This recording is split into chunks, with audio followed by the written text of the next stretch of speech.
జీవచనమందరికీ యేసుక్రీస్తునామమున వందనాలు చెల్లించుకుంటున్నాను. అదేవిధంగా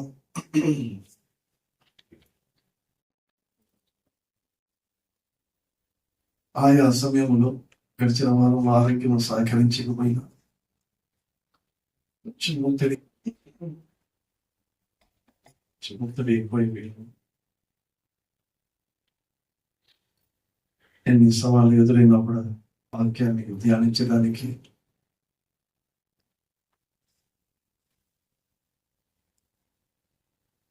మరి ఈ దినం మీ ఎదుట దేవుడిని యోగ్యపరచడానికి నిజంగా సమరాకి దేవునికి మహిమ కలుగును గాక. ఆమేన్.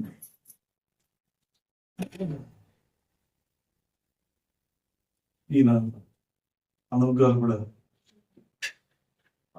విజయ్ వీళ్ళందరూ ఎన్నో ఆటంకాలు అనారోగ్యంగా మానసికంగా ఎన్ని సవాళ్ళు ఎదురైనప్పుడు దేవుడైన బలమునిచ్చి భక్తిహీనుడి ఎదుట మనల్ని సిగ్గుపడియకుండా ఆయన సన్నిధిలో మనల్ని సమకూర్చినందుకు దేవునికి మహిమ కలుగుగా కాదు. ఆమేన్.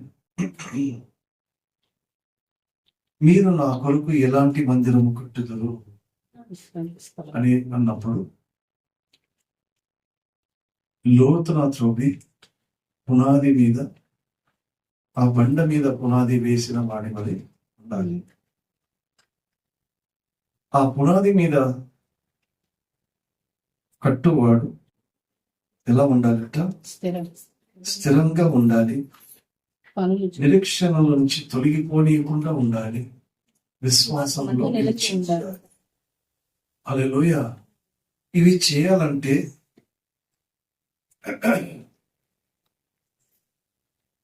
చేయాలంటే మనము ఆయన ఎద్దుకు రావాలి. రెండవది ఆయన ఎద్దుకు వచ్చి ఈ విధమైన పని చేయాలి. రెండవది పని చేయాలి. ఏం పని చేయాలి? పరిశుద్ధ యాజకుల వలె పని చేయాలి. పరిశుద్ధ యాజకులు ఏం చేస్తారు? అర్పణలు అర్పిస్తారు. ఐ రిపీట్ అగైన్, ఈ పరిశుద్ధ యాజకులు ఏం చేస్తారు? అర్పణలు అర్పిస్తారు. యాజకులు ఏం చేస్తారు? అర్పణలు అర్పిస్తారు. ఓకే. ఆ పరిశుద్ధమైన స్థలములో పరిశుద్ధమైన యాజకులు అర్పణలు అర్పిస్తున్నప్పుడు ఏముండాలి? మూడవది నమ్మకం ఉండాలి. హల్లెలూయా. ఈ నమ్మకము, పరిశుద్ధ యాజకులుగా అర్పణలు ఇవన్నీ చేస్తున్నప్పుడు ఒక మందిరము కట్టబడుతుంటున్నది. ఇప్పుడు స్థలం ఇవ్వాలి. అవునా? దేవుడు మనకు ఇది ఏది ఏమైనా కూడా మీ మందిరం ఎక్కడ ఉందంటే ఇది అడ్రస్. మందిరంలో ఆయన నివసించాలా లేదా? అవునా కదా? కట్టామన్నీ. మీకు ఒక ఫాల్స్ రూపింగ్ వేసాము, లైటింగ్ ఇచ్చాము, అది ఇచ్చాము, ఎక్స్టెండ్ చేసాము. ఇంకొకటి దేవుని కృపను బట్టి ఆ యొక్క గోడలు కూడా మనం కొట్టబోతున్నాం. మంచిది, కడుతున్నాం. కట్టిన తర్వాత ఇక్కడ దేవునికి ఏమి ఇవ్వాలి? స్థలం ఇవ్వాలి. దానికి నా విశ్రాంతి స్థలం ఏది అని ఆయన ప్రశ్నిస్తున్నాడు. నా కొరకు ఎలాంటి మందిరం ఉంటుంది? ఓకే, కట్టాము. ఇప్పుడు ఆయనకి విశ్రాంతి స్థలం ఇవ్వాలి. హల్లెలూయా. నక్కలకు బొరియలు ఉన్నాయి, ఆకాశ పక్షులు. నక్కలకు బొరియలు అంటే ఏంటో తెలుసా? నక్కలు ఏంటో తెలుసా?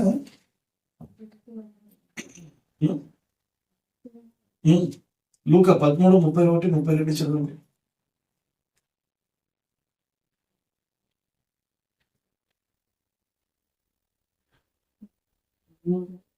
13:31-32 లూకా. ఆ గడియలోనే కొందరు పరిసయ్యులు వచ్చి,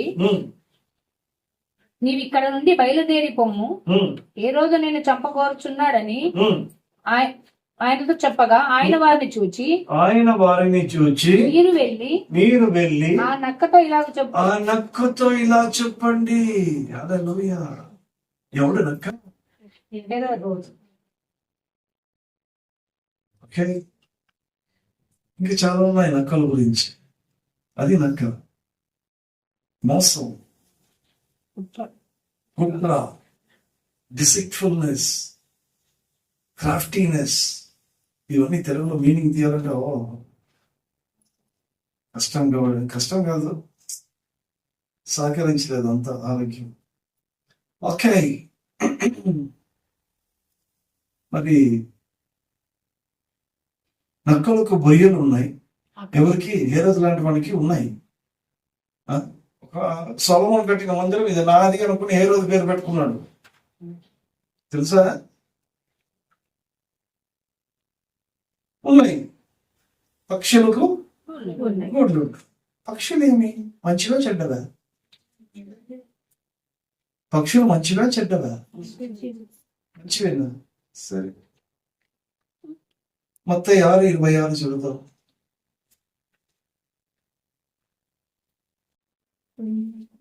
ఆకాశ పక్షులను చూడుడి, అవి విత్తవు, కోయవు, కొట్లలో కూర్చుకొనవు, అయినను మీ పరలోకపు తండ్రి వాటిని పోషించుచున్నారు. మనతో పోల్చుకుంటున్నారు వాటిని. మంచిది. మీరు వాటికంటే వాటికన్నా మీరు పోల్చుకుంటున్నారు. మంచిది. కీర్తన 104:12.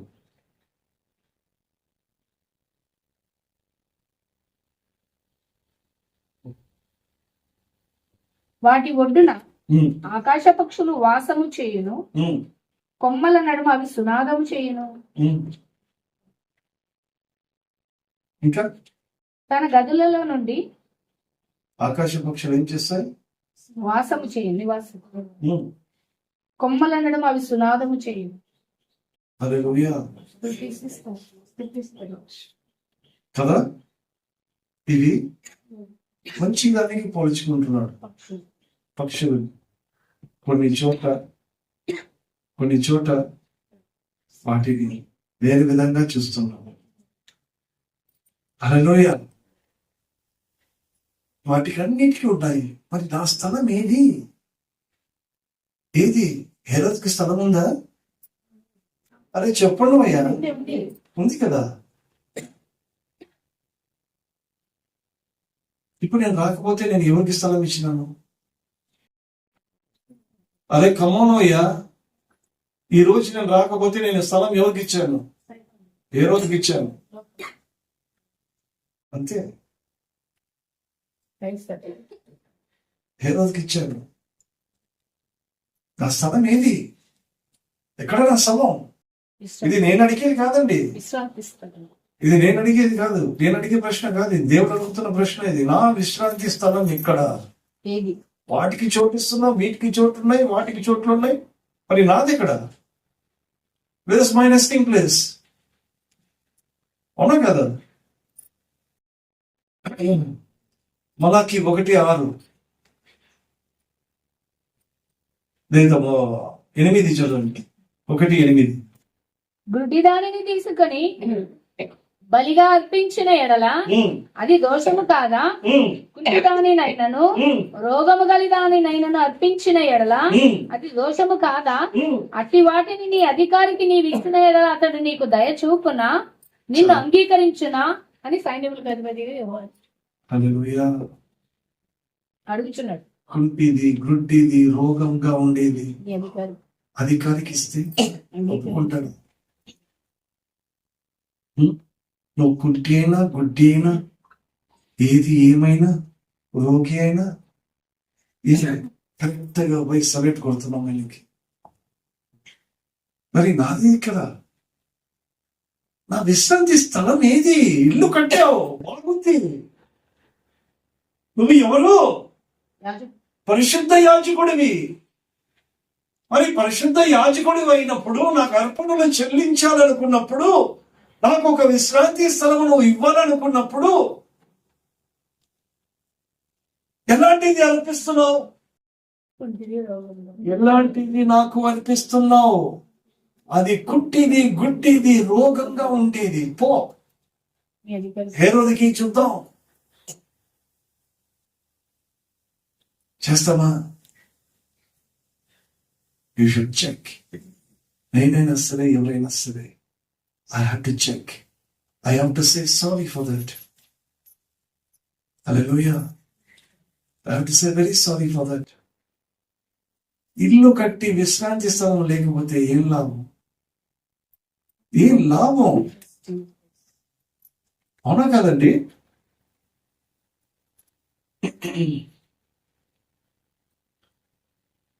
నిర్గమకాండం 28 నుంచి 11.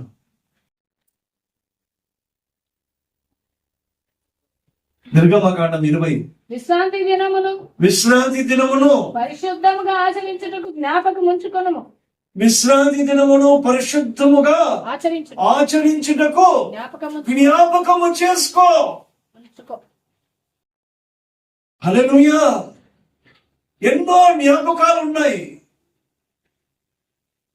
ఎన్నో జ్ఞాపకాలు ఉన్నాయి. ఇంకొక నెల ఉన్నప్పుడే ఇది నా బర్త్డే, ఇంకొక ఇది ఉన్నప్పుడే అది నాది, దో వాళ్ళ బర్త్డే, ఇదో నీ బర్త్డే, ఇది ఆ బర్త్డే, ఎన్నో జ్ఞాపకాలు. నా పరిశుద్ధ దినము అది పరిశుద్ధంగా ఉండడానికి జ్ఞాపకము చేసుకో, ఆచరించు దానిని. అది కుంటిదిగా గుడ్డిదిగా అది రోగముగా నాకు అర్పణలు చేయడానికి నువ్వు ఎవరు? పరిశుద్ధమైన యాజకుడివి. హల్లెలూయా. నా విశ్రాంతి స్థలం ఏది? ఇది I'll be repeating every week. I'll be repeating this verses every week. వింటారా? వినండి, లేదా చూడొచ్చు. తర్వాత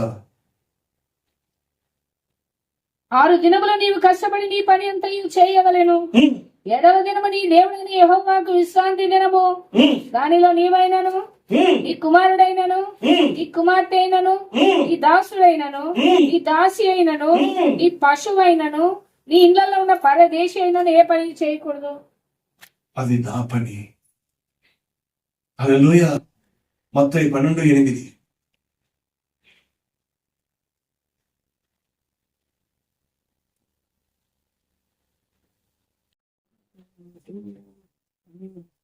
కాగా మనుష్య కుమారుడు హ్మ్. విశ్రాంతి దినములకు ప్రభువై ఉన్నాడనెను. చాలు. మనుష్య కుమారుడు విశ్రాంతి దినమునకు, ప్రభువు. ఈ దినమునకు ఆయన ఎవరు? ప్రభు అయి ఉన్నాడు. అది ఎలా ఉండాలి? పరిశుద్ధముగా ఉండాలి. మనం ఎవరు?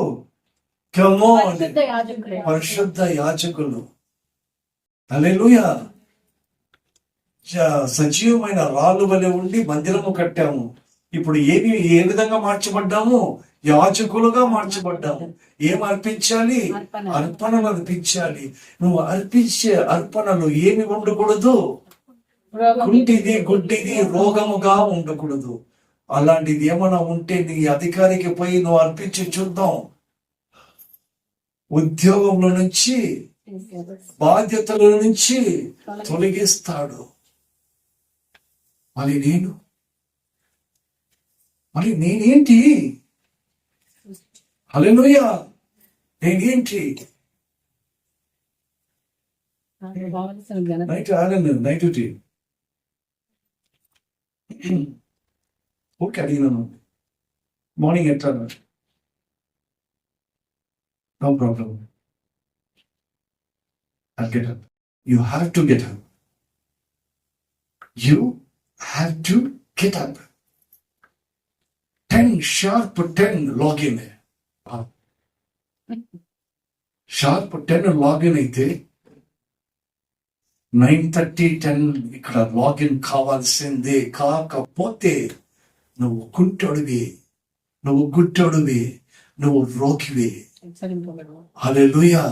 అలాంటి అర్పణలు దేవునికి ఎందుకు? నీ అధికారికి ఇచ్చుకోపో చూద్దాం. హల్లెలూయా. ఆయన ప్రభు. కాబట్టి నా విశ్రాంతి స్థలం ఏది? ఆ విశ్రాంతి స్థలం ఏది అనేసి ఆయన దీర్ఘ శాంతముతో ఏమి చేస్తున్నాడు? తలుపును నిలిచింది కట్టుచున్నాడు. ఎవడైనా సరే నా స్వరము విని, ఎవడైనా సరే నా స్వరము విని, ఒకడు స్వరము విన్నాడు, వాని పేరు ఆదాము. ఒకడు స్వరము విన్నాడు, వాని పేరు ఆదాము. ఆదాము అన్నప్పుడు వాడు అంటున్నాడు, నువ్వు తోటలలో వచ్చినప్పుడు నేను నీ స్వరము వింటిని, కానీ ఇప్పుడు భయపడి నేను తలుపు వేసుకొని ఉన్నా, నేను తెరవలేను. హల్లెలూయా. ప్రమాణే ఆదికాండం 3:9. ఆదికాండం 3:9.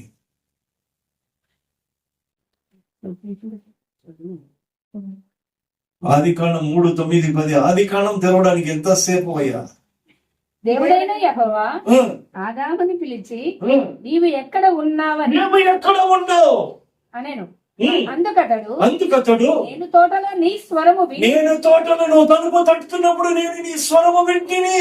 దిగంబరిన ఉంటిని గనుక భయపడి దాక్కుంటుంది. ఎవరన్నారు నువ్వు దిగంబరివని? హల్లెలూయా. ఎవరన్నారు నువ్వు దిగంబరినివి? నువ్వు కుంటివాడివని దిగంబరివని, నువ్వు రోగివని ఎవడిన్నాడు? ఓహోహో, నేను చేయవద్దనే పని నువ్వు చేసావేమో. హల్లెలూయా.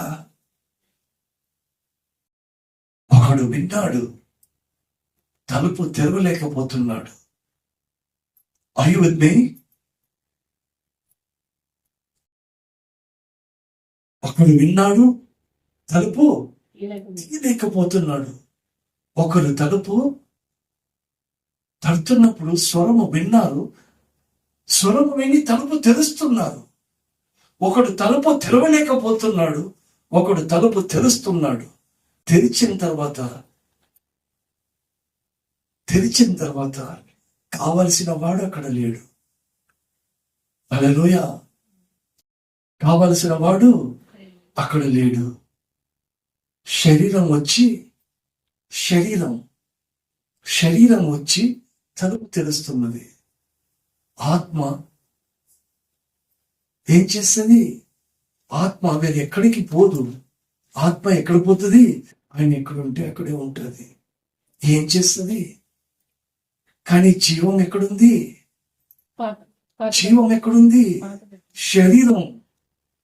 ఈ శరీరం బాడీ ప్రెసెంట్, బాడీ తలుపు తెరిచింది. ఓకే, వచ్చి చూశాడు, ఆత్మ ఉన్నది, రైట్, కానీ ప్రాణం లేదు. ప్రాణం ఏమైంది? ప్రాణం ఏమై ఉంది? రోగిగా ఉంది. హల్లెలూయా. రోగి అని అవసరమా? పోయి ఈ రోగిని తీసుకుపోయి నీ అధికారికి పో, వాడు అంగీకరిస్తాడేమో. నేను ఇంటికి వచ్చి నేను నివసించాలి అనుకున్నా, కానీ అది ఎలా ఉంది? అది రోగిగా ఉంది, సచ్చిన స్థితిలో ఉంది. ఇదే నా స్థలం. తలుపు తెరిచావు కానీ నివసించడానికి నీ అర్పణలో నాకు శరీరం అది ఎలా ఉంది? రోగి ఉంది, చచ్చిపోయే స్థితిలో ఉంది. నేను ఎవరు? సజీవుడిని. నేను సజీవుడిని. ఒక దూత అంటున్నది, సజీవుడిని మృతుల మధ్యలో ఎందుకు వెతుకుతున్నావు? ఆయన మృతుల మధ్యలో ఉండేవాడు కాదు. రోగి అయి ఉన్నవాడిలో ఆయన ఉండడు. ఆయన మృతుల దగ్గర ఉండడు. ఆయన సజీవుడు. సజీవమైన రాళ్ళ మధ్యలోనే ఉంటాడు.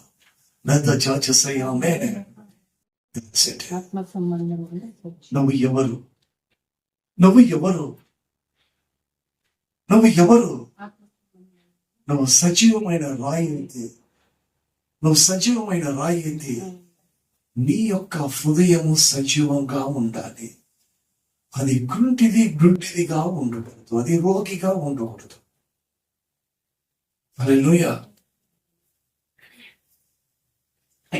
అర్థమైందండి? ఇక్కడ మంచిది. నా విశ్రాంతి స్థలం ఏది?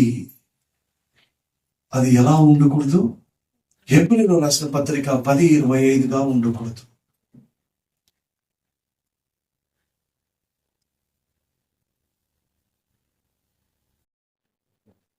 హెబ్రీయులకు రాసిన పత్రిక 10:25 తీస్తే చదవండి. కొందరు మానుకొనుచున్నట్టుగా సమాజంగా కూడుట మానక ఒకరినొకడు హెచ్చరించుచు. చాలండి. కొందరు మానుకొనుచున్నట్టుగా సమాజముగా కూడుట మానకూడదు. ఎందుకు?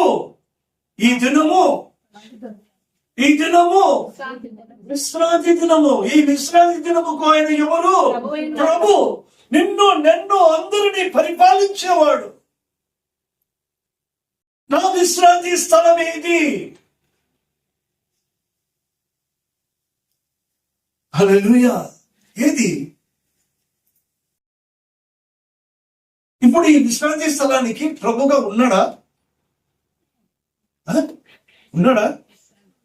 లేని ఇప్పుడు రాకపోతే ఆ సమాజంలో కూడట మానుకుంటే అర్పణలు ఎక్కడ చెల్లిస్తున్నారు? ఈరోజు ఎక్కడ చెల్లిస్తున్నారు?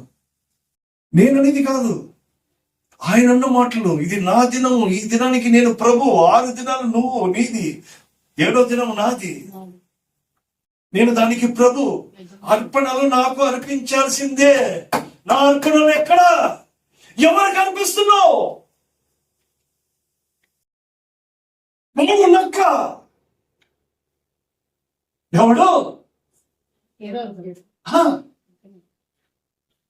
వానికి ఇస్తావా సభం? ఎలా ఇస్తావు? I have to check. నేను హెచ్చరించబడాలి. రోమీయులకు రాసిన పత్రిక 12:4.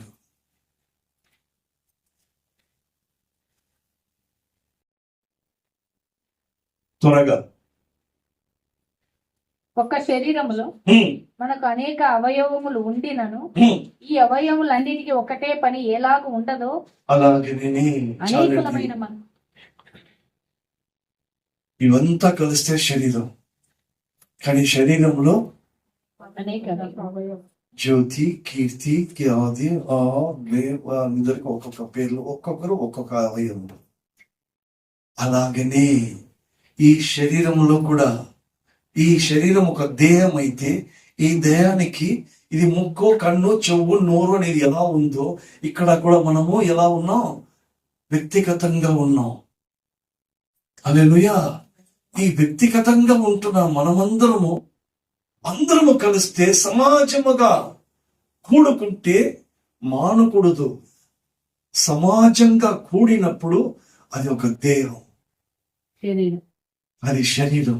ఆ శరీరానికి ఆయన ప్రభు, శిరస్సు. హల్లెలూయా. అట్లా ఉన్నప్పుడు అర్పణలు అర్పించాలి.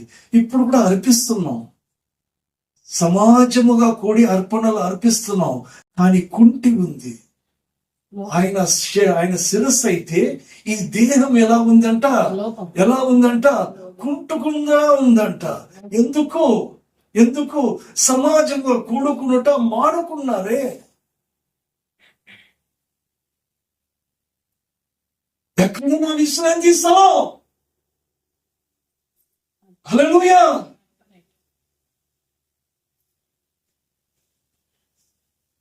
ఆయన ఎవరు? శరీరానికి, ఈ దేహానికి, వ్యక్తిగత జీవితంలో కూడా నా ప్రాణము, ఆత్మ, శరీరం అనే ఆ 3 అవయాలు ఏకీభవించాలి. అప్పుడు దానికి ఆయన ప్రభు. అది నా వ్యక్తిగత జీవితం. కుటుంబములో నేను నిర్మల ఆయన పెట్టి ఆదర్శ్ కుటిబాబా ఓకే ఏకీభవించాలి. దానికి ప్రభు. నేను మందిరానికి వచ్చినప్పుడు మనమందరము ఒక శరీరముగా ఉండి వ్యక్తిగతంగా అవయములు, దానికి ఆయన శిరస్సు, ఆయన ప్రభు. అర్పణలు అర్పించాలి. హల్లెలూయా. అర్పించే అర్పణలు ఎలా ఉండాలి? అది గుడ్డిదిగా ఉండకూడదు, గుడ్డిదిగా ఉండకూడదు, అది రోగి అయి ఉండకూడదు. వచ్చానా పోయానా, no chance. You have to answer for, you are accountable for that. వచ్చానా పోయానా, నో ఛాన్స్. అందులో ఎక్కడో లోపం ఉంది. ఎదగాలి, ఎదగాలి. నేను రాత్రి ఏమంటాను, కుట్టి పాప వీక్ అయిపోయింది కదా, కుట్టి పాపకి ఇక్కడ వెనకాల కనపడుతుంది కదా అనింది. ఎందుకు కనపడుతుంది? లోపం ఉంది. ఏం లోపం? సరిగ్గా చూసుకోవడం లేదు, లోపం ఉంది. హల్లెలూయా. అరే నాలో ఏ లోపం ఉన్నాయో? ఎదుగుతున్నానా? ఆహారం బాగా తింటున్నానా? Everything is to be checked. హల్లెలూయా. కీర్తనలు 37:5. ఏం చేయాలి? ఏం చేయాలి? 37:5 చదువు, చదువు, మధ్యక్షి చదువు. అయ్యో, మార్గమును యెహోవాకు అప్పగింపుము, నీ మార్గములను యెహోవాకు అప్పగింపుము, నీవు ఆయనను నమ్ముకొనుము, ఆయన నీ కార్యము నెరవేర్చును. హల్లెలూయా. Commit your ways first. నీ మార్గములు యెహోవాకు అప్పగించాలి. ఎందుకు? ఎందుకు? నా జీవితానికి, వ్యక్తిగత జీవితానికి, కుటుంబ జీవితానికి, సంఘ జీవితంలో ఆయన ఎవరు? ఆయన ఎవరు? ప్రభు, శిరస్సు. నేను ఆయనను నమ్ముకోవాలి. ఎప్పుడైతే నేను ఆయనను నమ్ముకుంటానో, నా మార్గంలో ఎప్పుడైతే నేను అప్పగిస్తానో, నీ కార్యము ఆయన కొరకు ఎప్పుడు నేను వేచి ఉంటానో, ఏమైతుంది? నేను ఈ యొక్క భూమి మీద స్వతంత్రంగా ఉండునట్లుగా ఆయన నీ కార్యం నెరవేర్చును. నా వ్యక్తిగత జీవితంలో, కుటుంబ జీవితంలో, సంఘ జీవితంలో భక్తిహీనుడు ఏమో he'll be cut off. నిర్మూలము. Let the church say amen. వాడు ఏమైతాడు? భక్తిహీనుడు నిర్మూలమైపోతాడు. ఆ భక్తిహీనుడు ఎవడు? నా జీవితాన్ని, కుటుంబ జీవితాన్ని, సంఘ జీవితాన్ని ఏమి చేసేవాడు? వాడు ఏమి చేసేవాడు? వాడు కుంటితనంగా చేసేవాడు, వాడు గుండితనంగా కలగజేసేవాడు, వాడు అనారోగ్యముడు చేసుకుని వచ్చేవాడు. అంటే నేను మాట్లాడేది వ్యక్తిగత అనారోగ్యం కాదండి, ఆత్మీయము. ఆత్మీయ. నువ్వు నిశ్చయముగా సత్యదు అంటే చచ్చిపోయినాడా? కాదు. ఆత్మీయంగా సత్యడం, ఆత్మీయంగా అనారోగ్యం.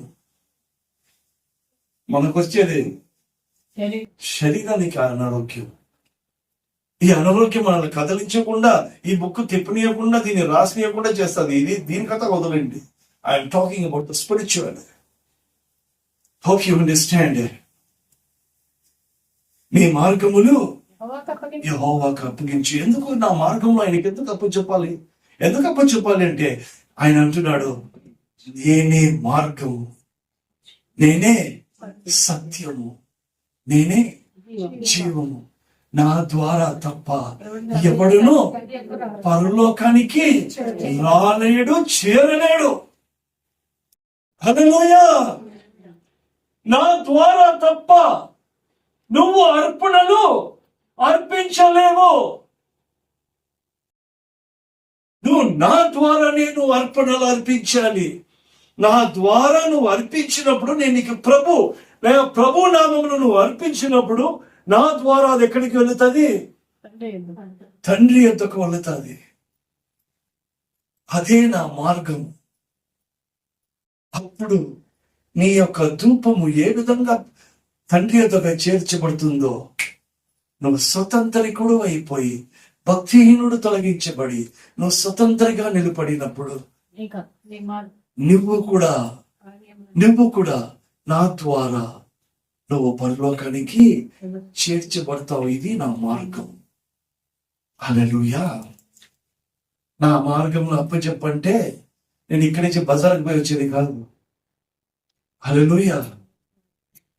అది కాదు. That is physical. I'm talking about the spiritual. When I'm in spiritual, physical will be out. నా మార్గములు ఆయనకు అప్పగించాలి. ఎందుకంటే ఆయనే మార్గము. దేనికి మార్గము? ఆయన రక్షణకు మార్గం ఆయనే. 4:12 అపొస్తలుల కార్యం.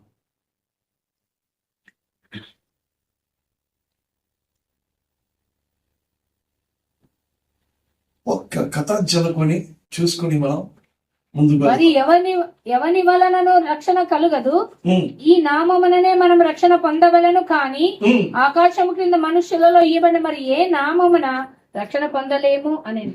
హల్లెలూయా. వేరే ఏ నామంలో కూడా ఏమీ లేదు, రక్షణ లేదు. ఆ ఒక్క నామమే రక్షణ. ఆయన ద్వారానే రక్షించబడాలి. ఆయన ద్వారానే నేను ఏమి కావాలి? ఒక మార్గములో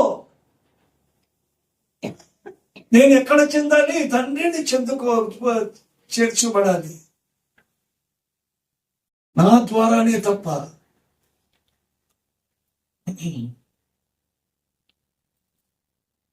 హల్లెలూయా.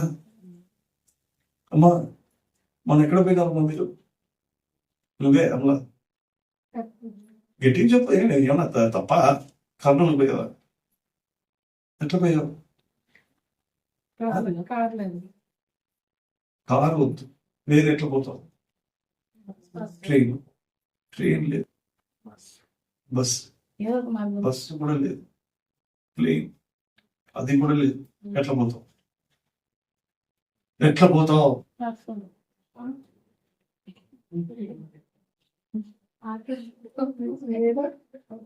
ఏదో ఒక మార్గం ఉండాల. Road ways, air ways, sea ways, there is some way. There is some way. But Jesus says, ఇక్కడ there are so many ways. పరలోకానికి I am the way. Hallelujah. There is no other way. I am the only way. Hallelujah. ఈ లోకంలో ఎన్నో వేస్ ఉన్నాయి. పరలోకానికి మాత్రం short cuts లేదు, వేరే ఏ వేస్ లేదు. There is only one way. That way is called Jesus. Amen. నీ మార్గములు అప్పగించు, ఎందుకంటే ఆయనే మార్గం. సరే, ఆయన మార్గములో ఎలా ఉంటది? రక్షణ ఎవరిలో ఉంది? ఆయన నామం తప్ప ఆకాశం కింద వేరే ఎవరికి లేదు. ఎలా చేస్తాడో చూద్దాం. లూకా 10:30.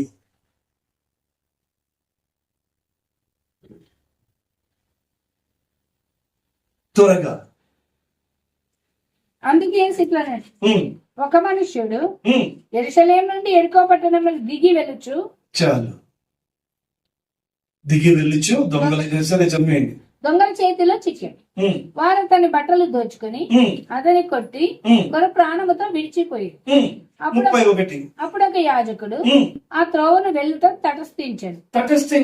బై ఛాన్స్ అతడు అతన్ని చూచి ప్రక్కగా పోయాడు.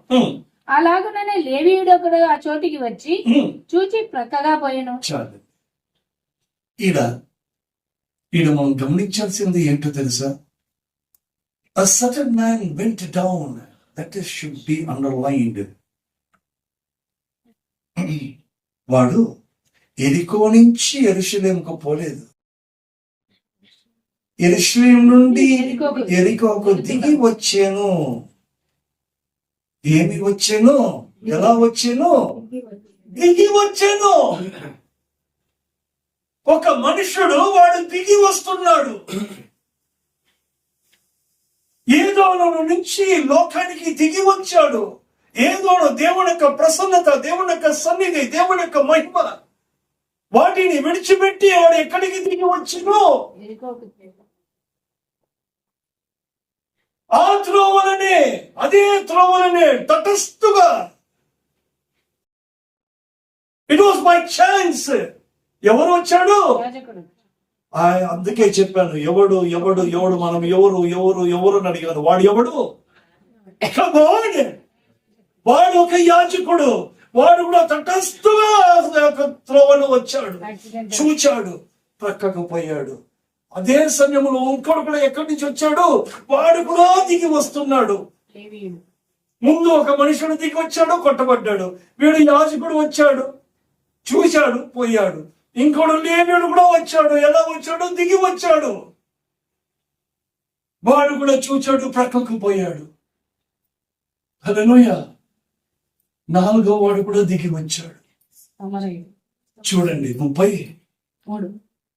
అయితే ఒక సమరయుడు ప్రయాణమైపోవచ్చు అతడు పడి ఉన్న చోటికి వచ్చి అతన్ని చూచి అతని మీద జారిపడి దగ్గరకు పోయి నూనెను ద్రాక్షరసమును పోసి అతని గాయములను కట్టి తన వాహనము మీద ఎక్కించి ఒక పూటకుల్ల వాని ఇంటికి తీసుకొని పోయి అతన్ని పరామర్శించు. హల్లెలూయా. మరి ఫస్ట్ వాడే దిగి వచ్చినాడు, కొట్టబడ్డాడు, బట్టలని దోచుకున్నాడు, క్రూర ప్రాణంతో వదిలిపెట్టాడు. యాజకుడు వచ్చాడు, వాడు దిగి వచ్చాడు, చూచాడు, ప్రక్కకు పోయాడు. లేవీయుడు వచ్చాడు, చూచాడు, ప్రక్కకు పోయాడు. వాడు ఎందుకు ఏమీ చేయలేకపోయాడు? వారు ఇద్దరు వారు ఎవరు? వాడు యాజకుడు, లేవీయుడు. అంటే మందిరములో వాడు దేవునికి ప్రతిష్ఠించబడిన మందిరములో వారు యాజకుడు, లేవీయులు. అర్పణలు చెల్లించేవాడు. మరి అక్కడ ఏమీ చేయలేకపోయాడు. ఎందుకు ఏమీ చేయలేకపోయినాడంటే ధర్మశాస్త్రం ఏమి చేయలేకపోయినప్పుడు దేవుడు చేసి చూపించాడు. అదే మంచి సమరయుడు. హల్లెలూయా. రోమీయులకు రాసిన పత్రిక 8:2 లేకపోతే 3, ఇంగ్లీష్ లో 3, తెలుగులో 2 అనుకుంటా.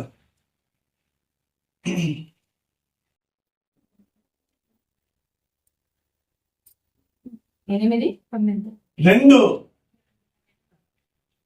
భక్తి గల మనుషులు లేకపోతే 3. 8:2 చదువయ్యా. భక్తి గల మనుషులు స్టెఫనును సమాధి చేసి అతని రోమీయులకు రాసిన పత్రిక 8:2 క్రీస్తు యేసునందు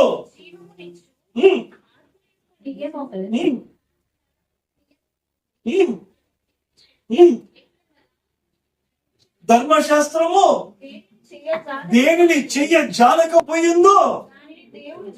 హల్లెలూయా. వాడు యాజకుడు, వాడు లేవీయుడు. వాడు సరైన అర్పణలు వాడు చెల్లించలేకపోయినాడు కాబట్టి వాడు ఏమీ చేయలేకపోయాడు. ధర్మశాస్త్రం ఏది చేయలేకపోయిందో వాడు దిగి వచ్చినాడు, వీడు దిగి వచ్చినాడు, ముగ్గురు దిగి వచ్చినారు. 4వ వ్యక్తి కూడా, సమరయుడు కూడా దిగి వచ్చాడు. ఎక్కడి నుంచి దిగి వచ్చాడు? యోహాను రాసిన సువార్త 6:38 6:38.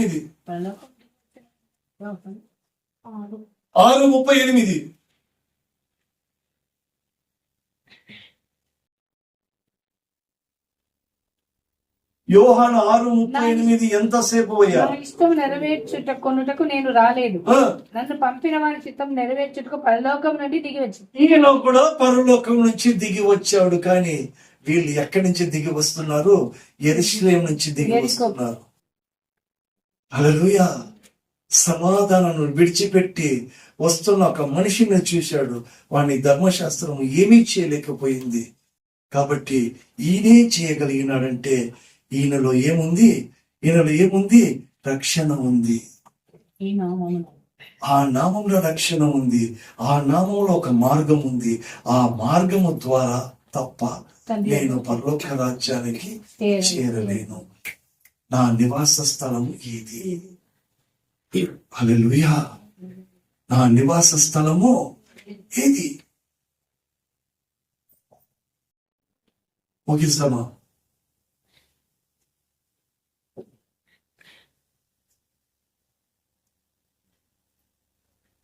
ఒకే ఒక మాట చదువుకొని మనం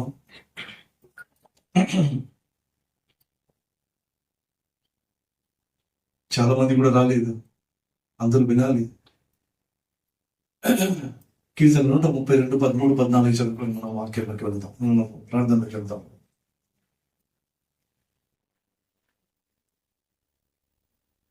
యెహోవా సీయోనును ఏర్పరచు. కీర్తన 132, 13, 14. దేవుడు యెహోవా సీయోనును ఏర్పరచుకొని ఉన్నాడు. సీయోనును ఏర్పరచుకొని ఉన్నాడు. తనకు నివాస స్థలముగా దానిని కోరుకొని ఉన్నాడు. దానిని కోరుకొని ఉన్నాడు. 14 ఇది నేను కోరిన స్థానం, ఇది నేను కోరిన స్థానం, ఇది నిత్యము నాకు విశ్రమ స్థానముగా ఉండును. ఉమ్, ఇక్కడనే నేను నివసించదు. ఇక్కడనే నేను నివసించదును. హల్లెలూయా. పోయిన వారం కూడా ఈ మాటను మనం ధ్యానించుకుని ఉంటున్నాం. ఇక్కడనే నేను నివసిస్తాను. ఆయన నివసించే స్థలం ఎలా ఉండాలి? ఎలా ఉండాలి? కమాన్, ఎలా ఉండాలి? పరిశుద్ధ యాజకులు అర్పణలు అర్పించే స్థలముగా ఉండాలి. ఆ అర్పణలు ఎలా ఉండకూడదు? లోపము గలవి. లోపము గలవి ఉండకూడదు. అది గుడ్డిది రోగమది అయి ఉండకూడదు.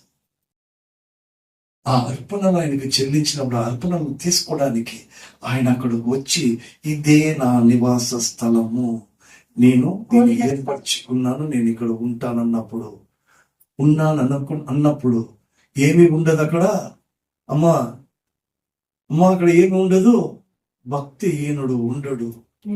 భక్తిహీనుడు ఎప్పుడైతే ఉండడో, ఎందుకంటే ఆయన ఉన్నాడు.